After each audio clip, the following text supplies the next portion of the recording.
Hey guys, Scott here. Today I want to talk about the developer update that's changing Freddy Krueger, and also there's a couple of other changes like the deep wound rework as well, but I just wanted to get right into Freddy because that's probably the thing most people are interested in, me included. The PTB for this I believe will be tomorrow, so I'll be checking that out and playing, but you can get a pretty good gauge of what he's going to be able to do from the descriptions that they've given. So the very first thing that they decided to change was something a lot of people requested, including myself. So Dream Pallets and Dream Snares are now able to be used simultaneously. You don't have to equip an add-on that disables your snares and gives you pallets and vice versa. You can just use whichever one that you want now. There's still going to be limitations to what you can use and where and all that stuff, and that's obviously a good thing. But for the most part, you're just going to be able to just use these whenever you want, and I think that's really great. So you'll actually be able to have that passive threat of ghost pallets on the map while still maintaining the slowdown of the Dream Snare. So that was sort of a no-brainer giving him both, because individually those powers were just too weak to be considered a main power. And in fact, I think Dream Pallet Freddy was the weakest thing in the entire game. It almost did nothing because it just made you get hits at pallets you were already going to hit them at anyway because the pallet wasn't there. Every once in a while, it would cause a survivor to be routed to somewhere they think is safe but is not, and then the power would effectively have given you a hit. But most of the time, it just gives you a hit when you're already about to get a hit anyway. So the Dream Pallets were useless. So now you kind of think of it as an addition to the Dream Snares instead of a replacement for it. And they've also actually buffed the Dream Pallets as well. So we'll get into that in a little bit as we scroll down here. But overall, good change to be able to use both of those. So Dream Snares have new effects as well. So first of all, they can now move at 12 meters a second. Now, this is not really something that's incredibly clear. I don't really see anything in the dev notes that indicate what that means when the Dream Snares are now moving. Because it's not like you're moving 12 meters a second when you're charging the snare. It implies that the snares themselves will be moving. So maybe you're going to send them out in kind of like a shockwave or something, or maybe they'll kind of track survivors or something like that. I'm really not sure what the hell this actually means because none of the dev notes indicate what a moving Dream Snare does. They just say additional flexibility while using the snare, allowing them to use it against a wider variety of opponents. I don't really know what that means, so I feel useless telling you that we're just gonna have to see what that means tomorrow. Maybe you guys in the comments are gonna inform me of something I'm not thinking of, like a really obvious thing here, but I don't know what moving Dream Snares mean other than it might track a survivor or something. But at that point, I don't really understand. Yeah, I'm just not gonna speculate anymore because I have no idea what the hell that means. It sounds interesting. It sounds like that could be really useful, but yeah, I have no idea what that means. Additionally, now you actually have a benefit to hitting a Dream Snare when the survivor is awake. Normally, if the survivor ran over a Dream Snare and they were awake, just nothing happens. You won't even see the Dream Snare. Now, it actually builds up your sleep meter by a pretty wide margin, so you actually have an incentive to use that on survivors that are actually asleep as well. So that is really good to get people asleep faster, and so you can actually start slowing them down with your hinder. I always thought the Dream Snare is just a boring power in general, which it still is. It's sort of like a clown's gas. It's not a very exciting power to use, but it is what it is, and I doubt we're going to get an entire crazy new power to begin with, so it's fine. Again, this is the part that makes me very curious. It goes through walls and upstairs, but not off ledges, and it can move at 12 meters a second, which is 3 times as fast as a survivor moves. It's got a cooldown of 5 seconds. I can't wait to see what the hell that actually means. I wish they just described what the hell that actually means. Next, Dream Pallets can be triggered to explode in geyser of blood. This explosion occurs after 1.5 seconds after activation with a 3-meter radius. So that is basically, think about a 3-meter radius. It's a little under a second of moving as a survivor. Think about how far you can run as a survivor. It's like a little bit less than 1 second there.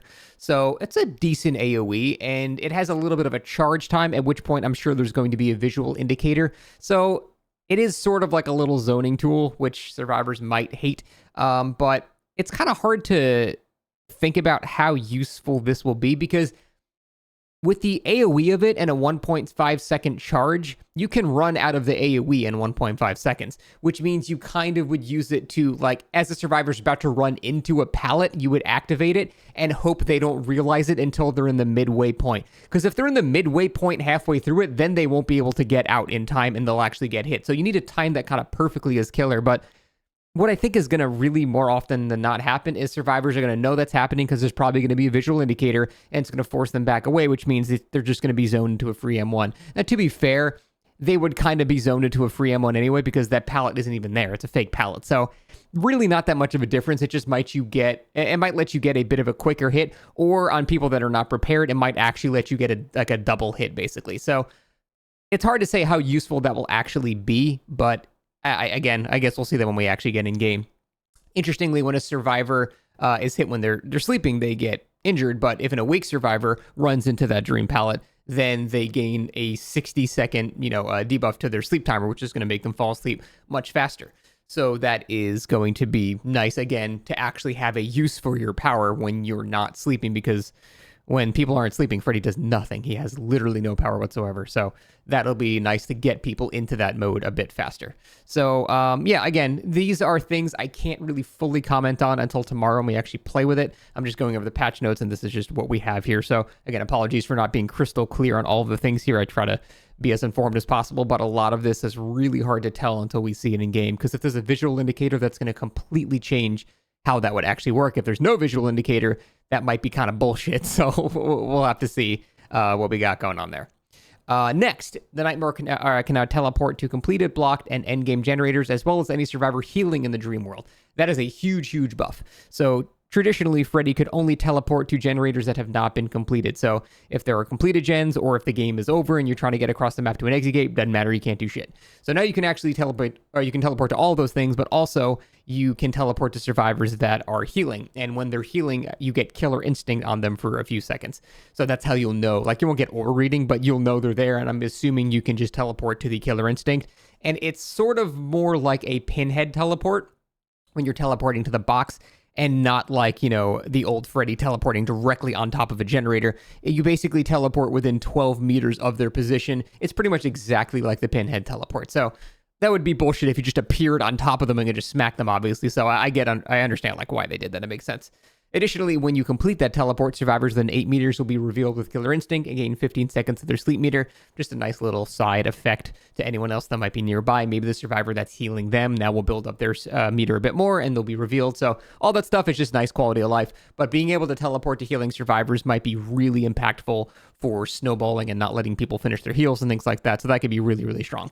Teleport's cooldown is now only 30 seconds compared to 45 seconds, but it can't be canceled anymore. So there was a little bit of a mind game there. You could basically fake teleporting to a generator as the survivor's running to it, and now they're not sure, shit, do I run to the generator? Is he going to cancel it? Do I run back into him? So there was a little bit of mind game that you could do there, but with all the buffs that this got, I understand why they removed that, so I think that's completely fine. And I'm willing to bet they just straight up copied Pinhead's code for teleporting to the box, which you also cannot cancel. So, I mean, that makes the most sense. That's kind of the exact thing they just slapped on there, so I'm pretty sure that's how it's going to work. Finally, the dream world itself. Healing survivors will be revealed by Killer Instinct. That's what we just talked about, which is really, really nice. That's good information there. I don't know why that wasn't included in the above part there, but that is, again, going to be very, very impactful for snowballing. Remaining injured is going to be a lot of information for the Nightmare. Every 30 seconds, he's going to be able to get very, very close to you and start a chase. And depending on where he teleports, if you're in a corner, he might teleport where you need to run. And that can be, anytime Pinhead could teleport and cut you off. Think about it like that. So all that is well and good. More information, more of a distant threat, more often as well. So overall, just great buffs across the board. There is one little nerf to Freddy, and that is survivors can now use any alarm clock to wake up, which I don't really mind because not only do they instill a 45-second cooldown, but it's also 50 times easier to make survivors fall asleep now. With the, you hit a single dream snare and they're probably going to be half or fully asleep. If you hit that dream pallet explosion thing, they're going to be fully asleep. So it's going to be really easy to make people actually fall asleep now. So the fact that they can now use any alarm clock to wake up, it's not going to be that big of a deal because, like I said, 10, 15 seconds and chase with Freddy and you're going to be sleeping again regardless. And then there's also that cooldown as well. And I don't know if the immunity is gone or not. That is an important thing to take into account. They didn't mention it here, and none of the dev notes have any information on that. So for those who don't know, when you use an alarm clock against Freddy, you're immune to sleep effects for a certain amount of time. If that's still the case, then that's going to be really shitty. Then Freddy is actually going to be kind of bad again. I don't see it mentioned here, which makes me think it's not a thing anymore. But if it is still a thing, this cooldown is sort of irrelevant because you're basically immune to the sleep effects for 45 seconds anyway, at which point you just touch another clock that's right next to you and this clock's all over the map. So that would make Freddy really shitty if that sleep immunity effect is still there. If it's not there, then Freddy will actually be a lot better. So again, that's another key determining factor we have to wait until tomorrow to actually gauge the results of. But that is a huge indicator, and that is the determining factor of whether or not he's going to be shit or actually kind of decent. So hopefully the immunity thing is not there. That would be terrible design, in my opinion, and would make him horrible. Nightmare, or all the add-ons are getting reworked too. Like I said, all the ones that added the dream pallets are going to have to be changed. They are hinting at a couple of things that they're doing now. Red Paintbrush is now revealing all survivors in the dream world when they're further than 32 meters away. Increases each survivor's sleep meter by 30%. What I think this means is you need 50% more sleep to put them to sleep, because this effect is insanely strong. You just have permanent aura reading at all times for sleeping survivors when they're far away from you. So that is an extremely powerful effect, which makes me think the way they worded this has to be a downside. It's one of those trade-off add-ons. It's not that you make survivors sleep 50% faster. It takes 50% more, kind of like when you use one of Meyer's extended Evil Within add-ons. It takes longer to get into it. It takes more of that build-up. This effect is extremely powerful, so this is going to make it take longer to build up. If this is you go into sleep 50% faster, I will be flabbergasted. That would be way too strong in my opinion, but I'm pretty sure that's how it's going to work. Black Box, now exit gates are blocked by sleeping survivors for 15 seconds when they're open instead of for everybody. I feel like that's kind of a nerfed, I guess, because they have to be sleeping. But again, it's much easier to sleep people too, so kind of hit and miss. Swing chains, now after using Dream Protection, all vaults are blocked within 60 meters for 6 seconds. That could be good in specific scenarios where you have a survivor in a corner healing, and then you teleport kind of where they need to run, and they can't run, they can't hold W backwards. So like you teleport in like Bad in Preschool with the shack in the corner, and you teleport on one side. That might be really useful, but it's only a 6-second block. I'm not really sure how useful that one's going to be. But they're just hinting at it. Basically, all of his add-ons are getting reworked, and we'll have to see tomorrow. So that's it for Freddy. More information to come tomorrow when I can play him and really see all these things for myself. But again, these are just patch notes that I'm going over, and that just happened to be a large portion of it. Realm repeat prevention. So this is like map repeat prevention, except now it applies to realms itself. So basically, if you got, Bad in Preschool 3, the next map, you could still get Bad in Preschool 4 or 5 or 1 or 2. And it meant you could still get Bad in Preschool 5 times in a row because there were 5 maps in that realm. Now they're making it realm wide. So if you get Bad in Preschool, you will not get Bad in Preschool, any of them, for the next. Frankly, I thought that's how it already worked. And I think a lot of people thought that's how it worked too, because we thought this system didn't work at all. Because we would get, we would get something like Bad in Preschool, and then the next we would just get Bad in Preschool again. I'm like, what the fuck is this? This is the same, but apparently that's not how it worked. So I don't know. And even then, I would still get the same exact map. I would get like Wrecker's Yard twice in a row regardless. So I'm pretty sure this shit was just extremely buggy and ineffective. Maybe they'll actually make it actually work now. And as always, map offerings do override that. So we'll see if it actually works. I don't know. Deep Wound is getting an update. It still is sort of the same mechanic as it always has been. The mechanics haven't really changed, but what they did was make it more visually appealing. The dark vignette is sort of gone, and that was very obnoxious, especially against like legions, where if you had to have some of your bar go away, half of your screen would just be pitch black. It'd be really hard to see. It was honestly more of a detriment than the mending itself. So that was annoying. They've also moved the actual indicator bar when you're going to bleed out right below you, instead of having them shift your eyes to the left side of the screen, which is a great UI change. You always want to be focused directly on what's going on. So it being right under your bar is a very good decision. But other than that, it's just a bunch of quality of life changes to it, which are all great, but nothing too crazy or exciting.